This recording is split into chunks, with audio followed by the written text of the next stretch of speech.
ಹಾಗೆ ಅವರ ಅಭಿಮಾನಿಗಳು, ಪಕ್ಷದ ಕಾರ್ಯಕರ್ತರು. ಒಂದು ಕಡೆಯಲ್ಲಿ ಅಹಿಂದ ಹಾಗೆ ಕುರುಬ ಸಮುದಾಯವಾರು ಹೇಳ್ತಾ ಇರೋದು, ಅಹಿಂದ ಹಾಗೆ ಕುರುಬ ಸಮುದಾಯ ಆಕ್ರೋಶ ವ್ಯಕ್ತಪಡಿಸ್ತಾ ಬಂದ್ಗೆ ಕರೆ ನೀಡಿದ್ರೆ, ಇತ್ತ ಕಾಂಗ್ರೆಸ್ ಕಾರ್ಯಕರ್ತರು ರಾಜ್ಯಪಾಲರ ನಡೆಯನ್ನ ವಿರೋಧಿಸಿ ಬಿಜೆಪಿಯ ಕೈಗೊಂಬೆ ಆಗಿದ್ದಾರೆ ರಾಜ್ಯಪಾಲರು ಅಂತ ಹೇಳ್ತಾ ಇವತ್ತು ಪ್ರತಿಭಟನೆಗಳನ್ನ ಮಾಡಿದ್ದಾರೆ. ಇವತ್ತಿಡೀ ದಿನ ಯಾವ ಸ್ವರೂಪದಲ್ಲಿತ್ತು ಪ್ರತಿಭಟನೆ, ಕಾಂಗ್ರೆಸ್ ಹಾಗೆ ಮುಖ್ಯಮಂತ್ರಿ ಸಿದ್ದರಾಮಯ್ಯನವರ ಬೆಂಬಲಿಗರದ್ದು, ಇದರ ಒಂದು ಡೀಟೇಲ್ ರಿಪೋರ್ಟ್ ಇದೆ, ಗಮನಿಸಿ.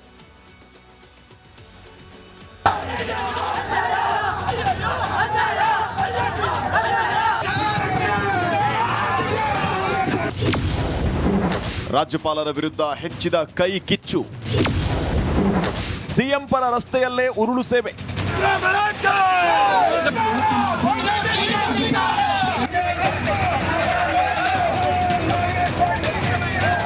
ಸಿಎಂ ಸಿದ್ದರಾಮಯ್ಯಗೆ ಮೂಡ ಉರುಳು ಸುತ್ತಕೊಂಡಿದೆ. ರಾಜ್ಯಪಾಲರು ಸಿಎಂ ವಿರುದ್ಧ ಪ್ರಾಸಿಕ್ಯೂಷನ್ಗೆ ಅನುಮತಿ ನೀಡಿದ್ದೇ ತಡ ಕಾಂಗ್ರೆಸ್ ಕಾರ್ಯಕರ್ತರು ಬೆಂಬಲಿಗರು ರೊಚ್ಚಿಗೆದ್ದಿದ್ದಾರೆ. ಗವರ್ನರ್ ಥಾವರ್ ಚಂದ್ ಗೆಹ್ಲೋಟ್ ವಿರುದ್ಧ ಬೆಂಬಲಿಗರು ಬೀದಿಗಿಳಿದಿದ್ದಾರೆ.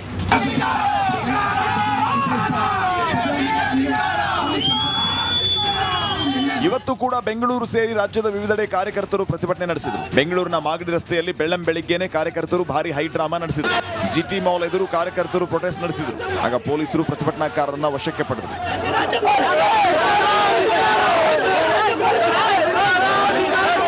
ಇತ್ತ ಮೈಸೂರಲ್ಲಿ ಕಾಂಗ್ರೆಸ್ ಕಾರ್ಯಕರ್ತರು ಟೈರ್ ಬೆಂಕಿ ಹಚ್ಚಿದರು. ಜೊತೆಗೆ ರಾಜ್ಯಪಾಲರ ಭಾವಚಿತ್ರಕ್ಕೆ ಮಸಿ ಬಳಿದು ಕಾರ್ಯಕರ್ತರು ಆಕ್ರೋಶವನ್ನ ವ್ಯಕ್ತಪಡಿಸಿದರು. ನಂಜನಗೂಡು ತಾಲೂಕಿನ ತಗಡೂರು ಗ್ರಾಮದಲ್ಲಿ ಪ್ರೊಟೆಸ್ಟ್ ಮಾಡಲಾಯಿತು.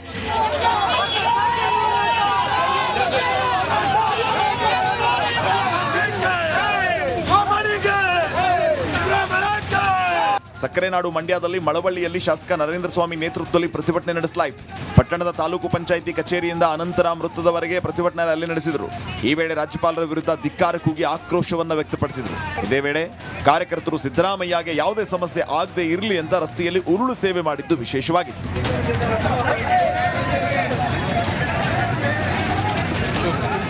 ಅತ್ತ ಕಾಫಿನಾಡು ಚಿಕ್ಕಮಗಳೂರಲ್ಲೂ ಕಾಂಗ್ರೆಸ್ ಕಾರ್ಯಕರ್ತರ ಪ್ರೊಟೆಸ್ಟ್ ಜೋರಾಗಿತ್ತು.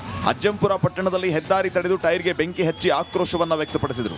ತರೀಕೆರೆ ಶಾಸಕ ಜಿಎಸ್ ಶ್ರೀನಿವಾಸ್ ನೇತೃತ್ವದಲ್ಲಿ ಪ್ರತಿಭಟನೆ ನಡೆಸಲಾಯಿತು. ಇದೇ ವೇಳೆ ರಾಜ್ಯಪಾಲರು ಕೇಂದ್ರದ ಕೈಗೊಂಬೆಯಾಗಿದ್ದು ಸಿಎಂ ವಿರುದ್ಧ ಬಿಜೆಪಿ ಷಡ್ಯಂತ್ರ ನಡೆಸ್ತಾ ಇದ್ದಾರೆ ಅಂತ ಪ್ರತಿಭಟನಾಕಾರರು ಕಿಡಿಕಾರಿದರು. ಯಾದಗಿರಿಯಲ್ಲಿ ಸಿಎಂ ಸಿದ್ದರಾಮಯ್ಯ ಅಭಿಮಾನಿ ಪ್ರತಿಭಟನೆ ನಡೆಸಿದ್ದಾರೆ. ರಾಜ್ಕುಮಾರ್ ಗಣೇಶ್ ಎಂಬ ವ್ಯಕ್ತಿ ರಾಜ್ಯಪಾಲರ ವಿರುದ್ಧ ಉಪವಾಸ ಸತ್ಯಾಗ್ರಹ ಕುಳಿತಿದ್ದಾರೆ. ರಸ್ತೆಯಲ್ಲಿ ಕಂಬಳಿ ಹಾಸಿ ಏಕಾಂಗಿಯಾಗಿ ಪ್ರೊಟೆಸ್ಟ್ ನಡೆಸಿದ್ದಾರೆ. ಒಟ್ಟಾರೆ ಪ್ರತಿಭಟನಾ ಕಿಚ್ಚು ಇಡೀ ರಾಜ್ಯಕ್ಕೆ ವ್ಯಾಪಿಸ್ತಾ ಇದ್ದು ಎಲ್ಲಿಗೆ ಹೋಗಿ ನಿಲ್ಲುತ್ತೋ ಕಾದ್ ನೋಡ್ಬೇಕು. Bureau report, republic Kannada. ಅವರ ಅನುಯಾಯಿಗಳು ಹಡಿಸಬಹುದು ಅಂತ ಹೇಳಿದ್ದಾರೆ. ಇದರ ಜೊತೆಗೆ ಬದಲಾಗಿರುವ ಕಾನೂನು ಭಾರತೀಯ ನಾಗರಿಕ ಸಂಹಿತೆ 2023ರ ಸೆಕ್ಷನ್ 218ರ ಅಡಿಯಲ್ಲಿ ಅನುಮತಿಯನ್ನ ನೀಡಿದ್ದಾರೆ. ಆದರೆ ಇದೀಗ ಸಿದ್ದರಾಮಯ್ಯನವರ ಪರವಾಗಿರುವ ಕಾನೂನು ಸಲಹೆಗಾರರು, ತಜ್ಞರು ಇದ್ರ ಬಗ್ಗೆ ಹೇಳ್ತಿರೋ ವಿಶ್ಲೇಷಣೆಯೇ ಬೇರೆ. ಇನ್ಫ್ಯಾಕ್ಟ್ ನಾಳೆ AS ಪೊನ್ನಣ್ಣ, ಮುಖ್ಯಮಂತ್ರಿ ಸಿದ್ದರಾಮಯ್ಯನವರ ಕಾನೂನು ಸಲಹೆಗಾರರಾದ AS ಪೊನ್ನಣ್ಣ ಅವರ ವಿಶೇಷ ಸಂದರ್ಶನ ಇದೆ ರಿಪಬ್ಲಿಕ್ ಕನ್ನಡದಲ್ಲಿ. ಬಹಳ ಇಂಟ್ರೆಸ್ಟಿಂಗ್ ಆದ ವಿಚಾರ ಹೇಳಿದ್ದಾರೆ. ಹೇಗೆ ಈ 17 ಸಬ್ ಕ್ಲಾಸ್ A ಅಡಿಯಲ್ಲಿ ಅನುಮತಿಯನ್ನ ನೀಡಿರೋದೇನೆ ಸಿದ್ದರಾಮಯ್ಯನವರಿಗೆ ಲಾಭ ಆಗೋ ಸಾಧ್ಯತೆ ಇದೆ ಅಂತ ಹೇಳಿ AS ಪೊನ್ನಣ್ಣ ಅವರು ವಿವರಿಸಿದ್ದಾರೆ. ಮಿಸ್ ಮಾಡ್ದಲ್ಲೇ ಗಮನಿಸಿ ಅದನ್ನ. ಅಲ್ಲಿಗೆ ರಾಜ್ಯಪಾಲರು ಈಗ ಸಿದ್ದರಾಮಯ್ಯನವರ ವಿರುದ್ಧವಾಗಿ ಪ್ರಾಸಿಕ್ಯೂಷನ್ಗೆ ಅನುಮತಿ ನೀಡಿರೋದು ಹಿಂದಿನ ಇತಿಹಾಸದ ಪುಟಗಳಲ್ಲಿ ದಾಖಲಾಗಿರುವ BS ಯಡಿಯೂರಪ್ಪನವರ ವಿರುದ್ಧವಾದ ಪ್ರಾಸಿಕ್ಯೂಷನ್ಗೆ ಅನುಮತಿ.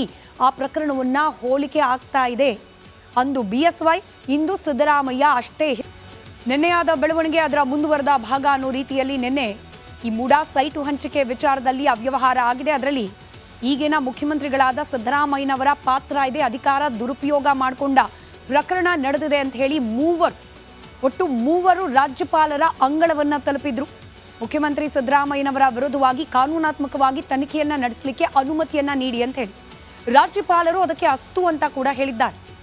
ಸಿದ್ದರಾಮಯ್ಯನವರ ವಿರುದ್ಧವಾಗಿ ಪ್ರಾಸಿಕ್ಯೂಷನ್ಗೆ ರಾಜ್ಯಪಾಲರು ಅನುಮತಿ ನೀಡಿದ ವಿಚಾರಕ್ಕೆ ಸಂಬಂಧಪಟ್ಟಂತೆ ಇವತ್ತು ಇಡೀ ದಿನ ಪ್ರತಿಭಟನೆಗಳಾಗಿದೆ. ನಾಳೆ ಕೂಡ ಮುಂದುವರಿಯುತ್ತೆ. ಆದರೆ ಇದನ್ನ ಸೂಕ್ಷ್ಮವಾಗಿ ಗಮನಿಸಿ ನೋಡಿದಾಗ 40 ವರ್ಷಗಳ ಬರೋಬ್ಬರಿ 4 ದಶಕಗಳ ಭ್ರಷ್ಟಾಚಾರ ರಹಿತ, ಕಳಂಕ ಮುಕ್ತ, ರಾಜಕೀಯ ಇತಿಹಾಸ ಅಂತ ಹೇಳಿ ಸಿದ್ದರಾಮಯ್ಯನವರ ಟ್ರ್ಯಾಕ್ ರೆಕಾರ್ಡ್ ಏನು ಹೇಳ್ತಾ ಇತ್ತು.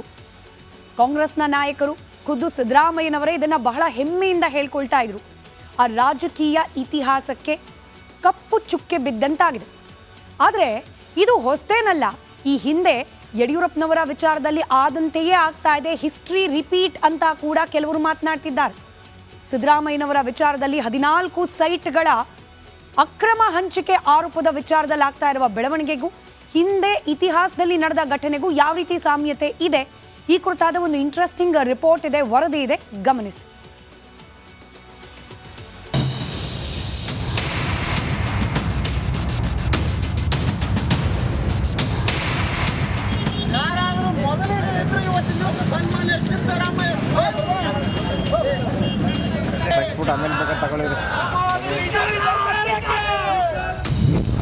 ಪ್ರಾಸಿಕ್ಯೂಷನ್ ಚಕ್ರವ್ಯೂಹದಲ್ಲಿ ಟಗರು.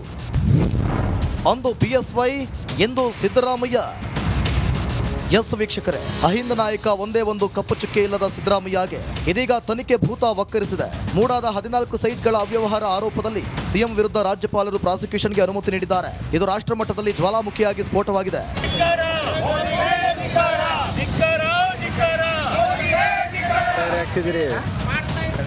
ಆಮೇಲೆ ಬೇಕಾದ್ರೆ ತಗೊಳ್ಳಿರಿ ನಡೆಯೋದು.